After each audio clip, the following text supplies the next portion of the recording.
घोड़े वाली अग्नि को लेकर मैं लोकहित के लिए समुद्र तट पर गया। मुने, मुझे आया देखकर समुद्र एक दिव्य पुरुष का रूप धारण करके दोनों हाथ जोड़े हुए मेरे पास आया। मुझ संपूर्ण लोकों के पितामह की भली भांति विधिवत स्तुति वंदना करके सिंधु ने मुझसे प्रसन्नता पूर्वक कहा। सागर बोला, सर्वेश्वर ब्राह्मण, आप यहाँ किस लिए पधारे हैं? मुझे अपना सेवक समझ इस बात को प्रीति पूर्वक कहिए। सागर की यह बात सुनकर भगवान शंकर का स्मरण करके लोकहित का ध्यान रखते हुए मैंने उसे प्रसन्नता पूर्वक कहा, तात समुद्र, तुम बड़े बुद्धिमान और संपूर्ण लोकों के हितकारी हो। मैं भगवान शिव की इच्छा से प्रेरित हो हार्दिक प्रीति पूर्वक तुमसे कह रहा हूँ। भगवान महेश्वर का क्रोध है जो महान शक्तिशाली अश्व के रूप में यहाँ उपस्थित है। यह कामदेव को दग्ध करके तुरंत ही संपूर्ण जगत को भस्म करने के लिए उद्यत हो गया था। यह देख पीड़ित हुए देवताओं की प्रार्थना से मैं शंकर इच्छावश वहां गया, इस अग्नि को स्तंभित किया और इसे घोड़े का रूप धारण किया। इसे लेकर मैं यहाँ आ गया। जलाधार, मैं जगत पर दया करके तुम्हें यह आदेश दे रहा हूँ। इस महेश्वर के क्रोध को जो वाडव का रूप धारण करके मुख से ज्वाला प्रकट करता हुआ खड़ा है, तुम प्रलय काल पर्यंत तक धारण किए रहो।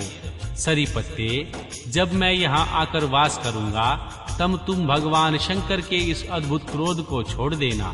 तुम्हारा जल ही प्रतिदिन इसका भोजन होगा। तुम यत्न पूर्वक इसे ऊपर ही धारण किए रहना, जिससे यह तुम्हारी अनंत जल राशि के भीतर न चला जाए। श्री ब्रह्मा जी कहते हैं, हे नारद, मेरा ऐसा कहने पर समुद्र ने रुद्र की क्रोधा अग्नि रूप वाडवानल को धारण करना स्वीकार कर लिया। जो दूसरों के लिए असंभव था, तदनंतर वह वाडव अग्नि समुद्र में प्रविष्ट हुई और ज्वालमालाओं में प्रदीप्त हो सागर की जलराशि का दहन करने लगी। मुने, इससे संतुष्ट चित्त होकर मैं अपने लोक को चला आया और वह दिव्य रूपधारी समुद्र मुझे प्रणाम करके अदृश्य हो गया। महामुने, रुद्र की उस समय क्रोधा अग्नि के भय से छूटकर संपूर्ण जगत का स्वस्थता का अनुभव करने लगा और देवता तथा मुनि सुखी हो गए। श्री नारद जी बोले, दयानिधे, मदन दहन के पश्चात गिरिजानंदिनी पार्वती देवी ने क्या किया? वे अपनी दोनों सखियों के साथ कहाँ गई? यह सब मुझे बताइए।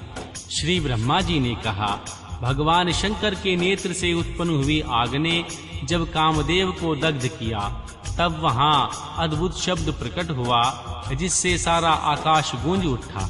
उस महान शब्द के साथ ही कामदेव को दग्ध होते हुआ देख भयभीत और व्याकुल हुई पार्वती दोनों सखियों के साथ अपने घर चली गई। उस शब्द से परिवार सहित हिमवान भी बड़े विस्मय में पड़ गए और वहां गई हुई अपनी पुत्री का स्मरण करके उन्हें बड़ा क्लेश हुआ। इतने में ही देवी पार्वती दूर से आती हुई दिखाई दी। वे शंभु के विरह से रो रही थी।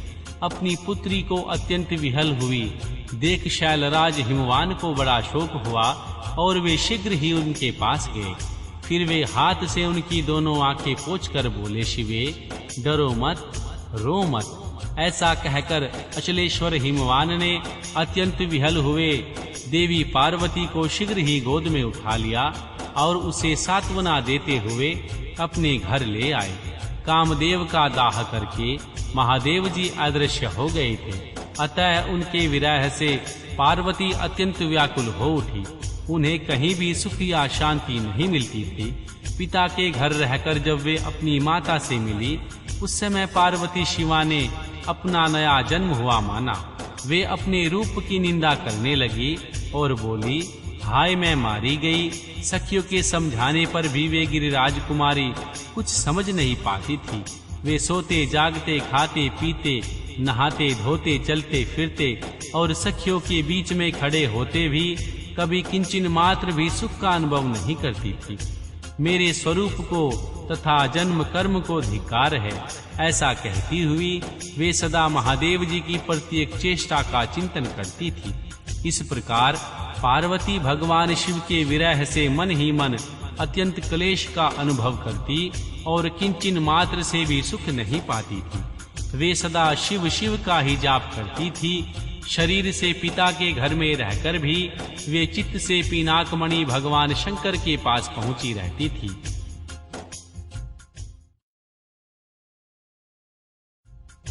शिवा शोक मग्न हो बारंबार मूर्छित हो जाती थी। शैलराज हिमवान, उनकी पत्नी मेनका तथा उनके मैनाक आदि सभी पुत्र जो बड़े उदार चेता थे, उन्हें सदा सांत्वना देते रहते थे, तथापि वे भगवान शंकर को भूल न सकी। बुद्धिमान देवऋषि, तदनंतर एक दिन इंद्र की प्रेरणा से इच्छानुसार घूमते हुए तुम हिमालय पर्वत पर आए। उस समय महात्मा हिमवान ने तुम्हारा स्वागत सत्कार किया और कुशल मंगल कारण पूछा। फिर तुम उनके दिए हुए उत्तम स्थान पर बैठे। तदनंतर शैलराज ने अपनी कन्या के चरित्र का आरंभ से ही वर्णन किया। जिस तरह उन्होंने महादेव जी की सेवा आरंभ की और जिस तरह उनके द्वारा कामदेव का दहन हुआ, यह सब कुछ बताया। मुने, यह सब सुनकर तुमने गिरिराज से कहा, शैलेश्वर, भगवान शिव का भजन करो। फिर उनसे विदा लेकर तुम उठे और मन ही मन शिव का स्मरण करके शैलराज को छोड़ शीघ्र ही एकांत में काली के पास गए। मुने, तुम लोकोपकारी, ज्ञानी तथा शिव के प्रिय भक्त हो, समस्त ज्ञानवानों के शिरोमणि हो। अतः काली के पास आ उसे संबोधित करके उसी के हित में स्थित हो उसे सादर यह सत्य वचन बोले। महर्षि नारद जी, तुमने कहा कालिके, तुम मेरी बात सुनो। मैं दयावश सच्ची बात कह रहा हूँ। मेरा वचन तुम्हारे लिए सर्वथा हितकर ही होगा, निर्दोष तथा उत्तम काम्य वस्तुओं को देने वाला होगा। तुमने यहाँ महादेव जी की सेवा अवश्य की थी, परंतु वह बिना किसी तपस्या के गर्वयुक्त होकर की थी। दीनों पर अनुग्रह करने वाले शिव ने तुम्हारे उसी गर्व को नष्ट किया है। शिवे, तुम्हारे स्वामी महेश्वर विरक्त और महायोगी हैं। उन्होंने केवल कामदेव को जलाकर जो तुम्हें सकुशल छोड़ दिया है, उसमें यही कारण है कि वे भगवान भक्त वत्सल हैं। अतः तुम उत्तम तपस्या में संलग्न हो चिरकाल तक महेश्वर की आराधना करो। तपस्या से तुम्हारा संस्कार हो जाने पर रुद्रदेव तुम्हें अपनी सहधर्मिणी बनाएंगे। तुम भी कभी उन कल्याणकारी शंभु का परित्याग नहीं करोगी। देवी, तुम हठपूर्वक शिव को अपनाने का यत्न करो। शिव के सिवा दूसरे किसी को अपना पति स्वीकार न करना। श्री ब्रह्मा जी कहते हैं, मुने, तुम्हारी यह बात सुनकर गिरिराज कुमारी काली कुछ उल्लासित हो तुमसे हाथ जोड़कर प्रसन्नता पूर्वक बोली। शिवा ने कहा, प्रभु, आप सर्वज्ञ तथा जगत का उपकार करने वाले हैं। मुने, मुझे रुद्रदेव की आराधना के लिए कोई मंत्र दीजिए। श्री ब्रह्मा जी कहते हैं, हे नारद, पार्वती देवी का यह वचन सुनकर तुमने पंचाक्षर शिव मंत्र नमः शिवाय का उन्हें विधि पूर्वक उपदेश दिया। साथ ही उस मंत्र राज में श्रद्धा उत्पन्न करने के लिए तुमने उनका सबसे अधिक प्रभाव बताया। हे नारद, तुम बोले, देवी, इस मंत्र का परम अद्भुत प्रभाव सुनो। इसके सुनने मात्र से भगवान शंकर प्रसन्न हो जाते हैं। यह मंत्र सब मंत्रों का राजा और मनोवांछित फल को देने वाला है। भगवान शंकर को बहुत ही प्रिय है तथा साधक को भोग और मोक्ष देने में समर्थ है। सौभाग्यशालिनी, इस मंत्र का विधि पूर्वक जाप करने से तुम्हारे द्वारा आधारित हुए भगवान शिव अवश्य और शीघ्र ही तुम्हारी आंखों के सामने प्रकट हो जाएंगे। शिवे, सोच संतोष आदि नियमों में तत्पर रहकर भगवान शिव के स्वरूप का चिंतन करती हुई तुम पंचाक्षर मंत्र का जाप करो। इससे आराध्य देव शिव शीघ्र ही संतुष्ट होंगे। साध्वी, इस तरह तपस्या करो। तपस्या से महेश्वर वश में हो सकते हैं। तपस्या से ही सबको मनोवांछित फल की प्राप्ति होती है, अन्यथा नहीं।